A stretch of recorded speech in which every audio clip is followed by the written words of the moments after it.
For me, hope has always been an interesting question. I have struggled with the word hope, with the idea of finding hope, the idea that there is hope, especially since having been diagnosed with complex PTSD.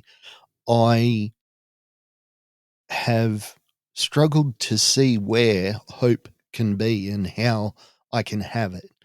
I've described it as being like at Christmas time, a little kid standing outside of a toy store, and all the other kids are inside the toy store playing with the toys, buying the toys, and taking them home.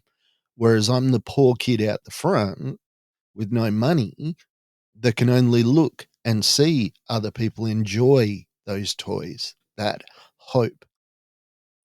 Today on STP, we're going to talk about why that is and how I have begun to find hope. Talking about that and a lot more on STP today. Welcome to Shattered the Podcast. STP is the story of my journey from the depths of mental illness to a place where I could live again.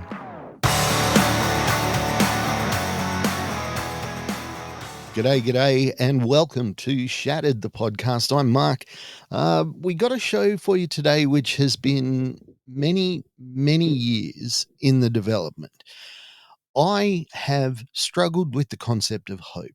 As I said in the intro, I've always seen it as being something that somebody else, everybody else can have, but I can't. I'm so buried in my mental health symptoms, my mental illness struggles, that I can't see that there's any way that I can ever hope that there's anything beyond the struggle. Make sense? You're in the struggle, you're drowning. It's a good description. You're drowning at some point in the middle of you drowning, and I've been there myself. You just go, you know what? There is no way that I'm getting out of this. And there's a kind of acceptance. You're not happy about it. You're not pleased about it, but you are resigned to the fact that this is going to happen, which is why I know that after you have been through this experience of potentially drowning. I was once swimming at a beach in Sydney, and I did get caught in a rip. I got out of it quite easily, but it had taken me out far beyond the breakers of the beach. And there was a storm coming and the tide was going out. And I'm trying to swim back into shore and I can't. I'm losing strength, and the lifeguards are packed up for the day, so there's no one to help me. And I just got to a point where I was like, you know what, this is it. I'm gonna die out here, and that's sad, but it's happening. Now I managed to get back. Spoiler alert.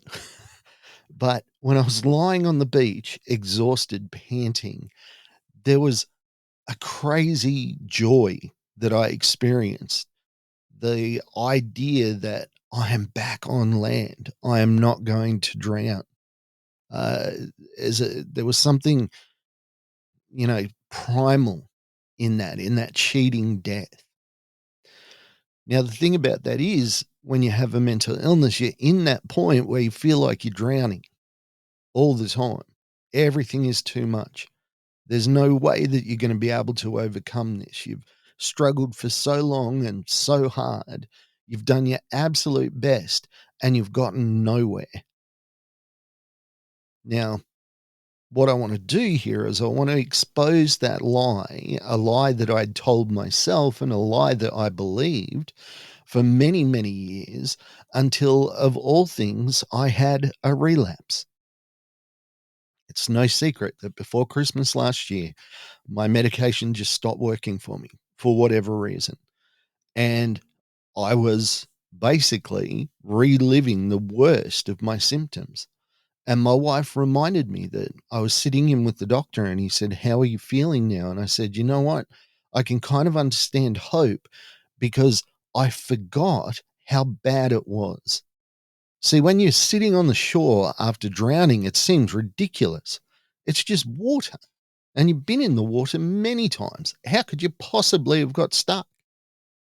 That's what happened with me when I started to relapse. I started to think about those times where I was sitting on the beach, where I was safe, where I had, in effect, made it to shore. But in the middle of your mental illness, you forget all that. So having this relapse for me, and I heard another person tell this story where they talk about how they're glad that they had a relapse because it reminded them of how good things actually are for them. Well, that has been what has happened to me. I got to a point where I thought that I was drowning again, that my mental illness was consuming me. And it's almost like I was looking down at myself from the outside and I was like, man, was it really this bad? When you wake up in the morning and you can't, you don't want to, you hate the day, you hate yourself. The idea of getting into the shower seems overwhelming. So you just stumble around in whatever you woke up in and you go about your day just trying not to drown. I forgot that. And it brought up this issue of hope for me again. And I can kind of understand where hope is in my situation now. Now, my wife talked about the fact that she mentioned or she asked me the question along the lines of, you know, you struggle every minute of every day, and that's your life. And I had to sort of think about it. And it's like, yes, at one time, that was my life. But now, the moments where I'm not struggling, the moments where I feel quote unquote normal, get longer and longer, where I don't have to think about my mental health, where I can go about my day. I can do the things that I need to do, and I'm not hindered by my own self loathing, my mental health symptoms, my depression, my anxiety, panic attacks. And those moments get longer and longer. And this time when I was drowning again, I just kept thinking about those times that, hang on, I would go hours, sometimes days, without thinking that I am really struggling. Now, when I say days, it's difficult because every time I have to take pills, I'm very aware of why I'm taking the pills. So it's not like I was ignoring the fact that, yes, I still struggle. It's just that those times where I don't have to struggle get longer and they're more impactful on my mental health because to be happy, to be in a place where I'm not mad at myself or anybody else and I'm not depressed and I'm not anxious is such a joy. It's like that moment that I swam up onto the beach. I lay there just panting, but wanting to laugh, wanting to cry, wanting to just be so grateful that I was still alive, that I hadn't drowned, that I'd overcome something terrible, something that was going to kill me. And that I see for me is where I'm starting to see that hope, that I'm able to try and recognize those times. Like in the last couple of weeks, last week, I went out to a couple of schools and I did some stuff and I spoke in some places and did some things. And for most of those, I didn't have to worry about my mental health. I didn't have to sit in the car and, okay, I'm going to have to G myself up. I was able to just get there and go, all right, this is what I'm doing. Let's go. Let's do it. Hope is this thing that it's funny because in my head, I see when I talk about hope, I think about those Instagram people that I've got PTSD and I'm on a beach jumping. Hooray, this is what hope is. That's not hope for me. That's pretense. That's a performance. Hope for me is, you know what? I didn't have to struggle as much today. I didn't spend most of the day fighting suicidal ideation. I didn't fight most of the day with my mind telling me how terrible I am. And the fact that I can look forward to that happening again, that I can say, in the next couple of days, it's not all going to be horrible. And that's really cool. And maybe you don't understand what I'm talking about.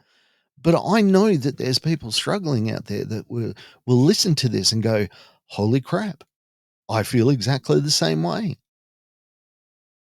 And so what I'm trying to do is I'm trying to take note of those good days. At the end of a day, I'm like, how was today? And I don't want to do it all the time because I'm sick of being in my own head. But on the days where I'm able to just go, you know what? Today was a good day.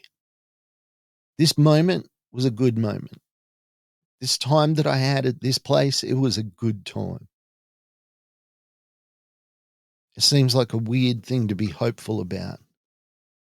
But when I was out in the ocean, far, far from the shore, I would have taken any flotation device that you had thrown at me.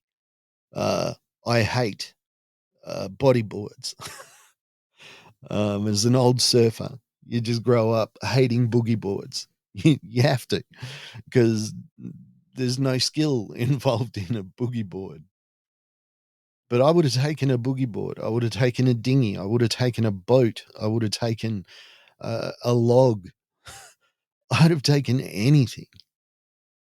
And I think when it comes to hope, whatever we can grab onto that makes the day a bit easier, that makes the idea of tomorrow a little less painful, you know what?